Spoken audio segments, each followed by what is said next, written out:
একজন মুসলিম হিসেবে জাপানে আসার পর মসজিদে নামাজ পড়াটা একটা ড্রিম হয়ে দাঁড়ায়।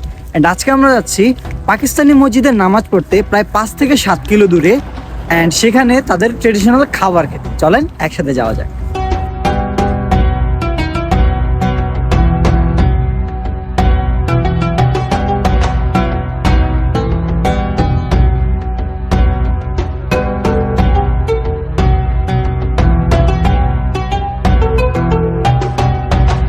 মাগরিব নামাজের উদ্দেশ্যে আমাদের পাকিস্তানি বন্ধুর সাথে একসাথে রওনা দিলাম সেই মসজিদের পথে। আমাদের বাসা থেকে মসজিদের দূরত্ব প্রায় 5 থেকে 7 কিলোমিটার। মসজিদের আশেপাশে থাকা এবং মসজিদের দায়িত্বরত থাকা মুসল্লিরা আমাদেরকে দাওয়াত করে নিয়ে যায় সেই মসজিদের উদ্দেশ্যে।